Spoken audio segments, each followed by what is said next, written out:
Bonjour Khalid, Bonjour Bertrand. qu'est-ce que tu fais aujourd'hui? Aujourd'hui, je suis en train de réétudier les ossements de lapin de Terra Mata. Ah oui, Terra Mata, c'est ce site de 400 000 ans où on a trouvé un certain nombre de restes de lapins. Il y en avait beaucoup? Il y en avait à peu près 900, 900 restes qui correspondent à 29 individus. Oui, donc ça fait relativement peu de lapins.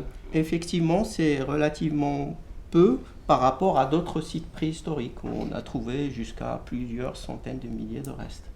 Et ces lapins, est-ce que c'était les mêmes que ceux qu'on connaît aujourd'hui, qu'on peut manger à la moutarde ou à la provençale? Oui, tout à fait. Le lapin actuel qu'on appelle dans le nom scientifique est Oryctolagus cuniculus. Il est apparu à peu près il y a 600 000 ans en Espagne. Et donc le lapin de Terra Mata, c'est le même lapin que celui actuel, sauf avec des variations de taille. Le lapin effectivement de Terra Mata, il est de plus grande taille que le lapin actuel. Donc en fait, durant la préhistoire, la taille des lapins elle a pu évoluer. Et est-ce qu'on a un petit peu des idées, des raisons pour lesquelles ces lapins ont pu avoir une taille plus grande ou plus petite selon les périodes? Effectivement, lors de mon étude des lapins de Terra Mata et de d'autres sites préhistoriques, on s'était rendu compte qu'il y avait une variation de la taille avec le temps. Pendant certaines périodes, c'était des petits lapins et d'autres périodes, ils étaient de plus grande taille.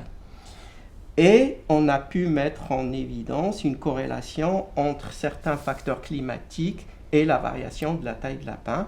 Et c'est ce qu'on observe même aujourd'hui actuellement sur les lapins, où effectivement les lapins de plus petite taille, on va les retrouver sur le pourtour méditerranéen avec un climat plus chaud, et avec une certaine pluviométrie qui est plus importante. Et plus on monte vers le nord, plus la taille de lapin devient de plus grande taille.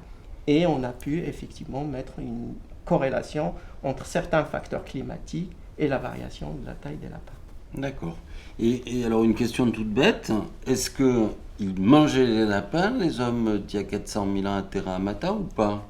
C'est un scoop pour toi, Bertrand. Les lapins de Terra Mata, ce sont les plus vieux lapins qui ont été consommés par les hommes préhistoriques.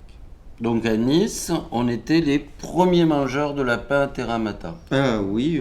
Et comment on arrive à le démontrer ça? On arrive à le démontrer par exemple quand on trouve des ossements qui sont comme ça. C'est-à-dire là, c'est un os long, c'est-à-dire un os de la patte postérieure dans ce cas. C'est un fémur qui a été fracturé au niveau des deux extrémités pour sucer la moelle. D'accord, ça on voit bien. Oui.